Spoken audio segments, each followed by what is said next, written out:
Then the Lord said, the outcry against Sodom and Gomorrah is so great, and their sin so grievous, that I will go down and see if what they have done is as bad as the outcry that has reached me. If not, I will know. So this time, the Lord is what? Is the Jehovah Lord, right? At the beginning, the Lord is the messenger. And the messenger self-murmuring about, I'm doing for Lord, whatever. And this time, I think he's think about the Lord is Jehovah. So at this time, Jehovah, when the messenger tried to give a blessing, I think the God, Jehovah Lord, he realized. And he realized the situation, realized there is a lot, all kinds of, well, you listen to the report, right? So he's telling the Abram, okay, yeah, our mission is assess Gomorrah and Sodom, and because they have sin. Right in here, we have to realize, actually, sin at the beginning. Okay, in the church, always say, sin is something come from because we made a wrong choice, so bring the sin to the earth. And hold on, let me see. Yeah, and yeah, that's good. And the sin actually in the Sumer document, sin actually is a god, is one of God. I think I forgot the name, Malik or something, Zing or something. He actually is the one take over a lot of to try to take over the power. So I think the biggest sin, or should I say, the Lord consider those sinful things is not. We thought about it. The church said, oh, they have they worship some kind of other Lord, or they are doing the sodomicize or homosexual, whatever. No, I highly doubt it. God doesn't give a shit about the homosexual. And during the deep space travel, those son of gods or those gods, they do the sodomization, because there is no female available. I think probably the female, the oval, whatever, those eggs cannot travel, hardly survive the deep space. So only male astronaut will do it. But anyway, firstly, God, I think that's a territory issue. That's a worship issue. That's the biggest things against him. So that's the thing. And secondly, he said, oh yeah, I will see if they are as they cried as the sin as they said. I doubt that's just try to make Abram or make himself a face, save the face. You know why? Because before he came down, he already knew the situation, right? Why he want to do it again? Think about it. Gotta know everything, right? Unless the Gomorrah and the Sodom, that's the real situation. You have to physically to do the assessment, which means God has limitation, right? Within his territory, he's almighty, but out of his territory, he still have what? He still has some kind of error rate. What? Margin of the error? Or something he's not uncertain, right? He need to double confirm, try to be a perfect. So this statement shows it's uncertainty for him, or shows he tried to double check, verify before his decision. That's not God. That's not God. God already knew. I don't need to do a new assessment. So these two statements, I feel like it's really God tried to save his own face. Why? Think about it. They already decided bomb this two city, right? But because of Abraham, because the one of the messenger changed the blessing, changed the statement, so made it the willing kind of compromise the whole mission. So God has to make a amendment, make a change. oh yeah, we need to reassess it. Let's see. Let's try to do things double check before we really execute the order. That's I found from these two statements.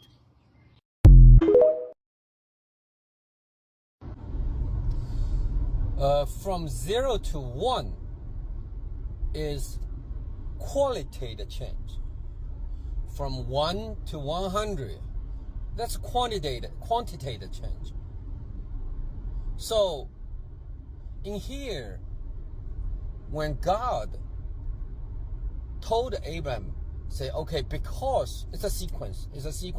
Firstly, God heard someone crying loud, right? So he came down to do the investigation. In here, cry is from 0 to 1. You outburst, you cry, something you cannot handle it, and there's no way you can tell, so you cry. And crying loud, you cry again, you cry expecting to be heard, and it never responds. So you cry loud, you're expecting to be heard. So it's a quantitative, you raise your voice, right? And I think at that time, people's language, it's very abstract. So they can't really describe things. Why?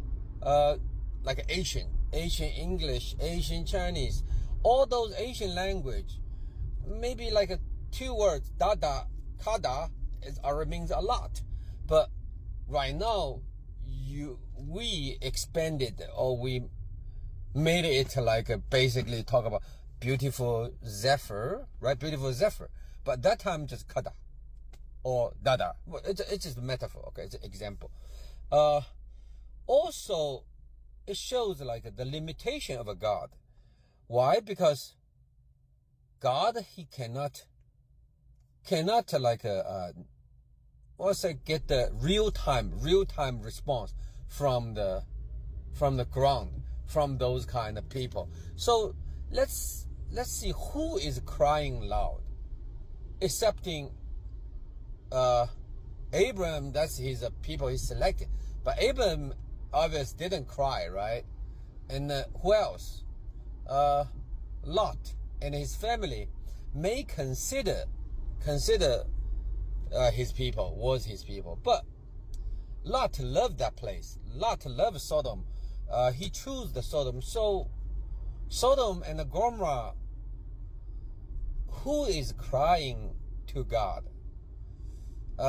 Let's back to the real situation. Is Sodom and Gomorrah are big city. They are like a lot of people trading, and so these two cities, they have own gods, Baal, or another, I think is Malik.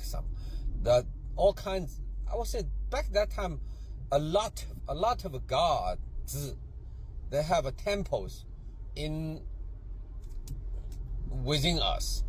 And I believe this moment of when God said, I heard the crying loud, is his those monks, or those his disciples, or those priests. They have small temples in Sodom and Gomorrah. So they are minority. Also, maybe the city policy, or most of the people worship Baal, worship Moloch, sing.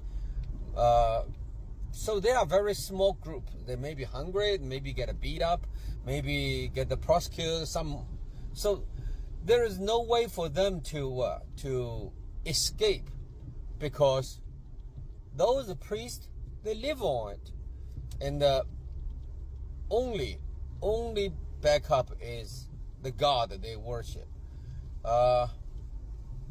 So there is no way can they change this status to a farmer?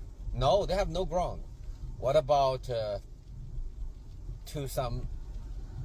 I don't think they have some exit points. So that's the reason they live in poor compared with other priests.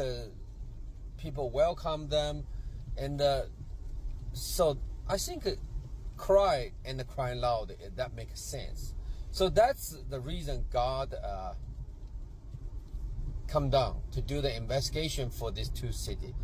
Yeah, that's I believe. Also in here is in here we will bring in more like a justice term, like a let's say justice and understanding, and yeah, I try to figure out later.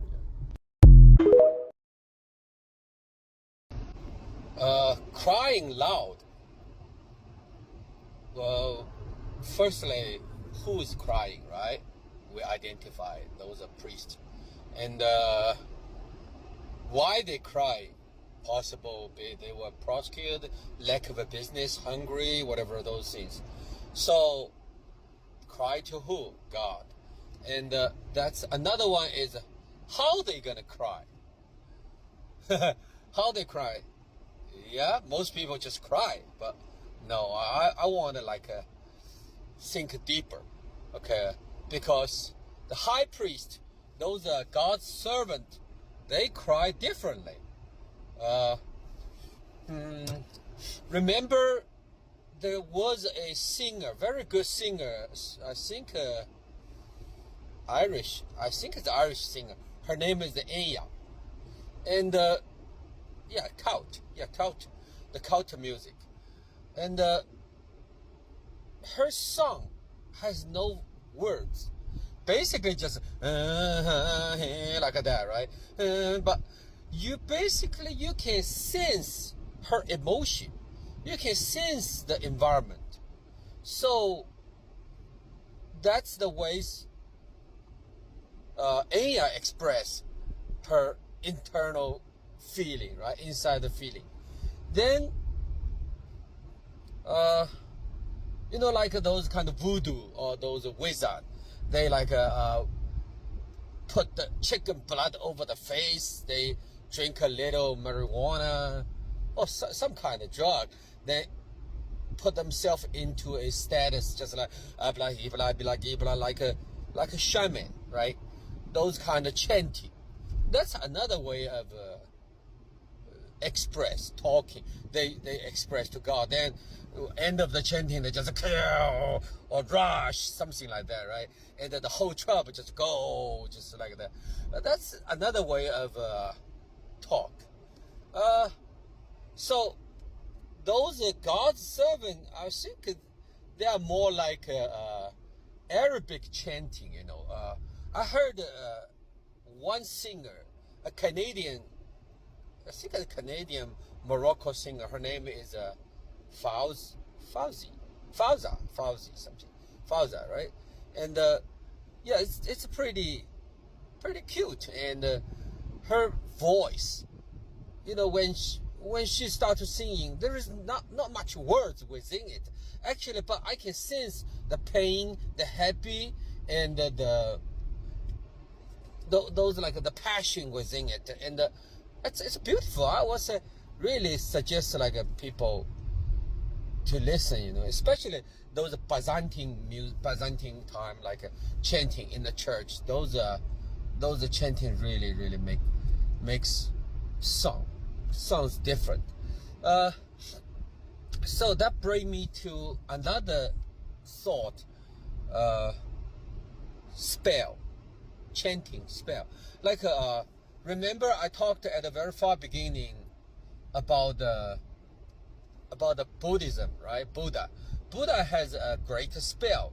Om mani padme hum. There are 6 words, like Om means like the song of a university, kind of like university begins, then Ma it starts to grow, Ba it's a full grow, Mi it starts going down, Hum it's kind of collapse. So it's everything has a song. Also Tesla talk about everything has a frequency, Its frequency is very important. And so I have a very vague thought at this moment. I think God always say, I heard it cry loud. So why God not saying, I see or I smell cry, right? You have to use the hear.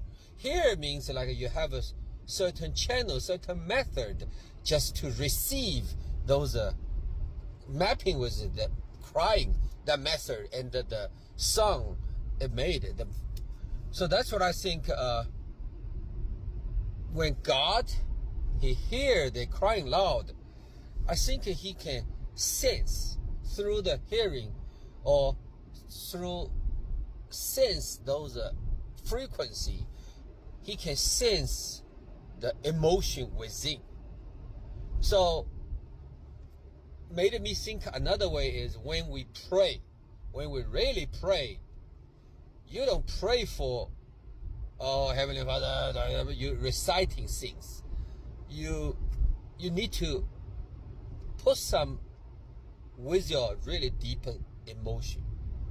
You really urge instead of it just make a script, kind of like no matter how long, how beautiful words you use, if you just say it, people listen. God never really gave a shit about it. That's the reason I remember in the Bible say you pray, I must listen, I must respond, because what? He can hear. But you pray, I don't give a damn, I don't listen, because you not pray the right way on the right thing. So I think that's makes sense. Yeah. That's all I can say. Yeah, from 22 to 33. That's this is the discussion between Abraham and the God. Basically, Abraham asked God, try not to destroy the city, right? So he recursively bring down the numbers. For example, like 50, you destroy the city or not. 45, what about 45? What about 40? All the way until the 10. So the bottom line, the minimum number is 10. So why? Firstly, my question is, why Abraham dared to bargain with God? Well, I think at this moment God is possess one of the angel. So I think Abraham able to bargain with God. He had experience with God, right? That's before God possessed him, so he knew what's going on. The second thing is, I think because Lot has a family, has lived in Sodom.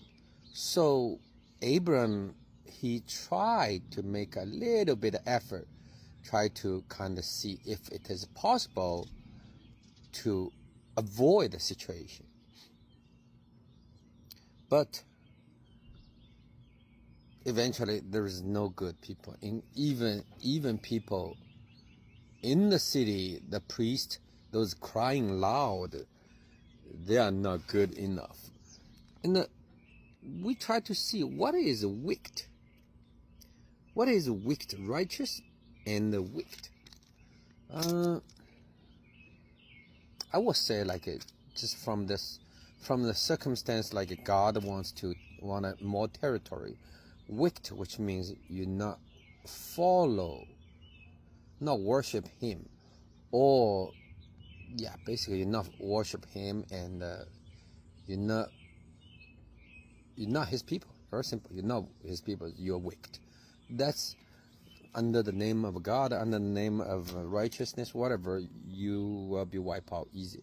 So religion give a really vague line to decide whether you're right or wrong. Just yeah. Here is, I just realized last time I talked about, it's called what, margin of the arrow, right? Margin of the arrow. So based on like the number of 5, the 10, let's say 10 is the minimum number, because God can tolerate like those numbers, 50 or 45, those all the way. He can tolerate those numbers.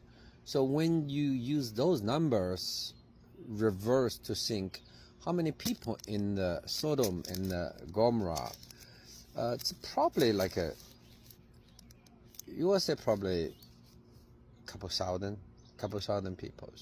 Yeah, maybe 10,000, because the king of Sodom, remember, he ambushed Abram, try force Abram to return his treasure, his belonging, properties, right? But Abram brought a lot of women with him, took the women, all those. So Sodom city, one, the number of soldier is less than Abram had. Abram had 380 some. So definitely Sodom has a less number. So the king will not fight, dare not to fight. But in order for you to feed a full-time soldier, I think you need a couple families. So 100 soldier, you're looking 4,000, 5,000 family to the people. So that's also, Sodom city is a big city. It's the city like the trading city. So a lot of like business people, a lot of monies.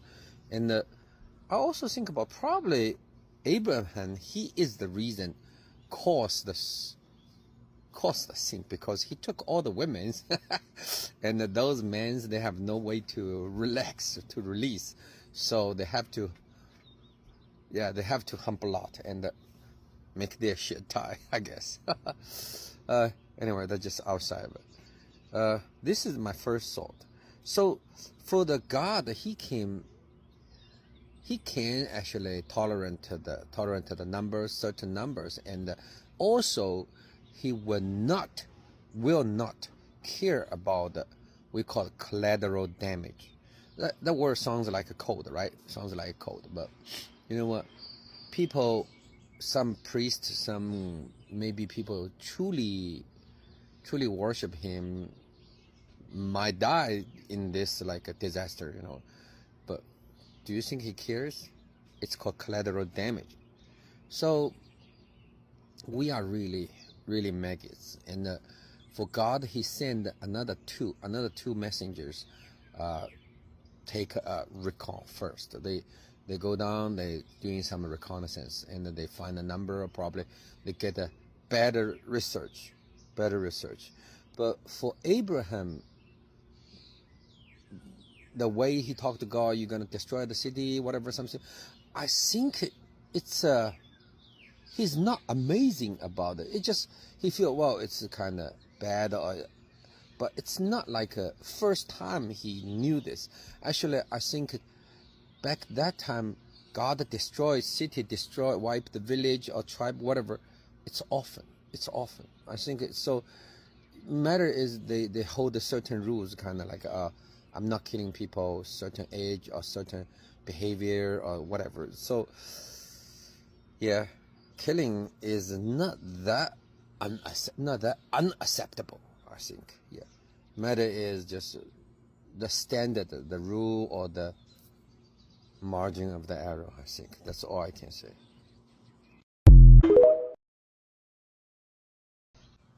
I still come back, focus on the why Abraham plead for Sodom.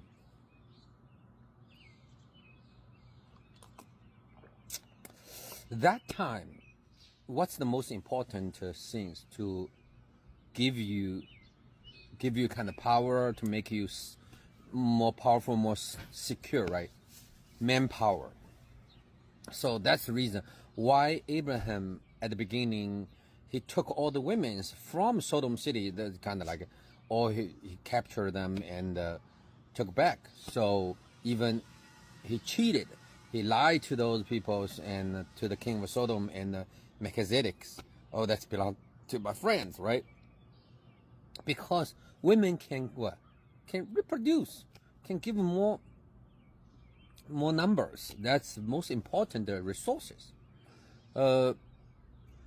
But if you can get the free slave, free people, what would you do? Well, I like to take it, right? So when God ready to destroy the Sodom city. The first thing is for Abraham. Well, God promised him, you will be the king. Then he think about king need more city. He doesn't have a city yet. And king need population. And the Sodom city will be a huge population for him, right? And so he tried to, go east and try to take over all the lands, because that time Lot, he doesn't working well or doing well in the city. Basically, I think he became a drinking fat man, or just all his like soldiers are just wasted. So it's a time after 10 years, I believe it's time for Abraham for his eastern strategy. Yeah, expand his territory. So that's probably Sodom city is within his mind. But when God ready to destroy it, he's worried about, right? That's could it be your bless? Could it be my territory? Why you gonna do it? And then how can I save it? And so he's asking God if it is 50, if it is 45, and why he used this like a starts the initial starts at 50. I think there is like a two algorithm I used before. One is called inference algorithm. Another is called genetic algorithm. It's mutation related. A lot of mutation, a lot of like trading, a lot of switch back forth. So I think kind of like you have a certain amount of good people, certain amount of people holds a certain standard, right? Their behavior, their language, their thoughts will make surrounding to change. And you don't have to a huge number, but you have to satisfy for certain amount. So for 50, you're looking at least what? Let's say average 4 or 5 a family. So let's say, I think 10 family, right? 10 family, and 10 family, their connection, based on people connection, you can make everyone make a 6 connections. You can make 660, right? So it's a core value, core to rebuild the city or to control the city. That's the number he needs, about 50 people. So, well, if without 50, then the ways they do is a 5 starts at 5. So one family going down. That's what I believe. It's one after all till the end is a 10. 10 people, I think probably just the number of a Lot, two daughter, wife, and maybe the priest, maybe the people priest or whatever, and the son-in-law or something. So I think probably that's the minimum number. And those peoples, they are belong to a outsider, because the priest, the Lot, they all not belong to Sodom. They're from outside. So they present like outside of God, not the bar worship, not the local Malik or Zen worship. So those are outsiders. Then those outsiders, they can go anywhere. They can put them anywhere. So he tried to see if it is possible to reserve, to spare the whole city's life, and through this he might take over the city, because otherwise there is no meaning. Think about it. Sodom king is my enemy, right? I don't like this guy. This guy embarrassed me, and I want my ambition. Want to take over the city anyway. So why should I help? Kind of like plead for this guy, right? Only thing is, Abraham, he wants. It's a position. It's important near the Dead Sea, around the lake, and a lot of trading, and to build a country. It's very important. It's very important. location initially. When you play game, you always want to start a good location to start, right? Start your game. So that's a very good start. But eventually, he found out there's no way for him to control, because even it is good, but if you cannot control it, then it's useless. So after discuss with God, you can't control it. So if I can't use it, then waste it. Basically, that's the another logic. I would call bandit logic. Like Abram, he was a bandit. I already said that he did a bandit for like many years to gather his initial goals. So he doesn't care about life or the death. He doesn't care people's life or the death.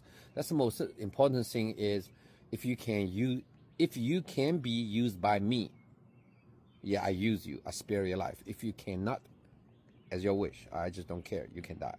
So that's what I sense from this whole sentence.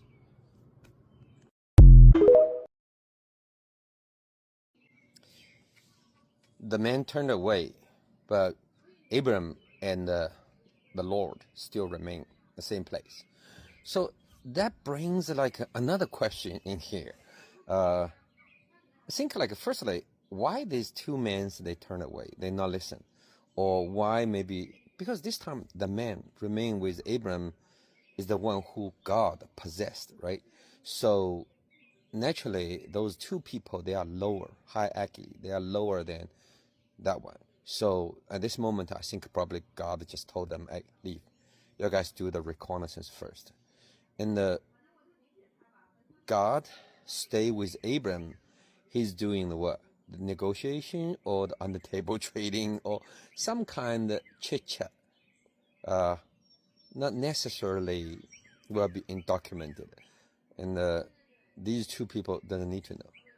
So why I think the mission, Gomorrah and Sodom, three people, three gods or something.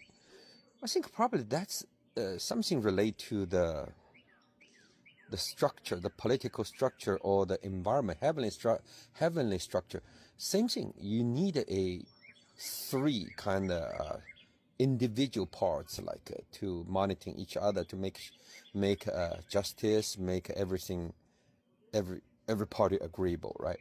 So I think two of those angels probably one holding the weapon, one has the key code, but God has another key code, or God has the weapon, another two has the key code. So it's kind of you need to when you drop the nuke, drop the bomb. So that's what I feel this way. Also, like when God negotiated with the Abram about the numbers, 50, how many families, so I'm not destroy the city. It's kind of those weapons. It's not like easily to use. Kind of, I can't just drop it like a grenade. I don't care. I just drop it. No, you have to sincerely consider. It's not love. It's nothing to do with love. It's just because for them they can wait till what? Million years, 100,000 years to wait a couple of population, the city wipe off and do it again. So they have time. So it's nothing to do with the human number. It's just the weapon itself. It's expensive, or it's not that easy to be issued to use. So that's what I think. So at this moment, if they want to use this weapon, if they seriously want to use, then they can have some kind of little gap. I already said at the beginning, it's a margin of the arrow. They can slip under the table, 500 people, 100 people, whatever. It's not inside the city. It's fine. It's fine with them, A small number is fine. But the city itself, the majority, it has to be wiped off. That's has to be satisfied. That's what I think. Yeah. So Gomorrah and Sodom city destroyed. Just from those sentences I see, it is premeditated. It's a genocide, and it's we are the lab rats, and it's the territory between the heavens, the gods, and you can kill each other, you can fighting each other. Whoever gods lost power or getting weaker, another party just take you down. But I think like from the quantum theory is like as long as the God, someone still calling his or her name, they will never die. They still can be found in the deep space somewhere, and they still will can be awakened. Yeah, that's what I believe that parts. So that's the reason why right now God's like the New Testament start to like realize this part. So he doesn't care the temple, doesn't care about the Muslim issue, doesn't care. He just like you spreading the name everywhere, and I need a certain amount of population, and eventually, it's a massive war, massive destruction for everybody, right? It's just the final parts of revolution, and he only needs a few numbers, very few numbers within the Christians, and those souls, those purified souls, or those useful souls, are the true intention, true energy for him to regain the power, to him to regain the power. That's my understanding. I just realized that's a conclusion and hypothesis for the chapter 18. Firstly, I just realized back that time, the relationship God between us is totally different than the relationship right now, because right now we have more fairness, kind of like I'm scared of him, something. But that time, I think I didn't see much fairness between the Abraham and God or God's messengers. Yeah, he did like show respect, show a little fairness, but not that kind of where you kneel down and you prone in front of them, say, "Oh my gosh, I even dare not to look at your glory, your light, something, your halo." No. It's not. They are higher, but it's not that kind of higher. The second thing I notice is God never promised Abraham to have a eternal life, to live forever. He just promised you will have what? One, a lot of offspring, right? Second, you'll have a country be good and your name will be great. So all those things are what? What should I say? Earthly. You live in this world, you ground, you earthly, your this life need to satisfy. It's nothing for when you passed. So that's his promise. And I think either his intention, you don't need it forever living, or his capability to doing so. You can carry your body, the body we made with dust and soul, So that's his capability.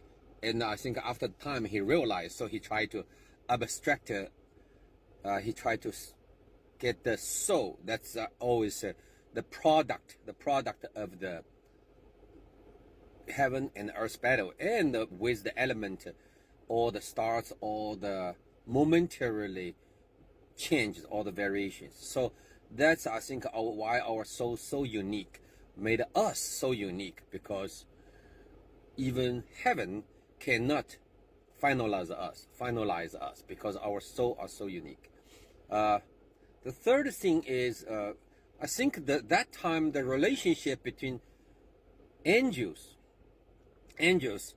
or the God messengers, another one we understand right now, so holy, so beautiful, with 6 wings, 4 wings, like like Caleb, or like those Michael, or those the picture, the painting, the artist imagination, we were influenced by them. No, actually that time, based on those records, is firstly, those angels, they are strong, they are big, and they are giants. So that made them so different than normal human being. I will not show respect to a beautiful young man.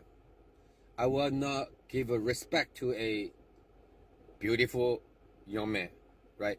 But I will give a respect show respect to a 7 feet, 10 feet strong man. Yeah, that's all human nature. You respect the stronger. Okay. Yeah. The four things I realize is heaven or the heaven or gods or son of gods, they still following those political structure or the, I would say that's universal rules. You have like three parts. You that's the 369. I think that's the rules apply everywhere.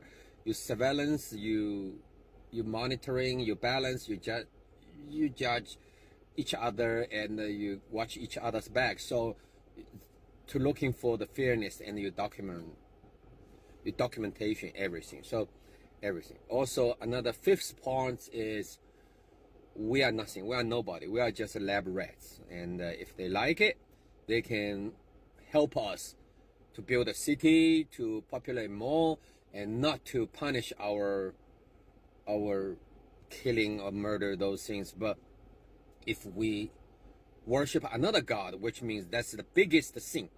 The sin actually is the one of the god. His name was Zayn or Malik, and back at the time, if you change it to different gods, and you basically you made a qualitative difference. You know, you are not you are unfaithful, or you are a little like you are a little like a sloppy something. It's fine. It's nothing. Still, your worship, your faith, your contribution still counts. But if you change it to a different god, it's total different. It's a territory issue. You know, you got to die. So I think Gomorrah and Sodom, because they are eventually they became the big influence. They qualitative change. They worship a bar, worship another gods, and the location, they are so important because they are trading cities. So as time passed by, they will influence more and more cities, people. So they will become a tumor for this area. So God has to cut the tumor. It's a surgically remove. So that's I understand from this chapter. Also, I think that time God doesn't really look low on women, and it's fine. Our body is holy, you know, because our body is their likeness. So think about it. God doing the IVF for Sarah, right? And they are inside the house. You got to like take off the clothes. You got to do those works. So it's kind of like a nothing for God. Yeah, for God. That's I understand.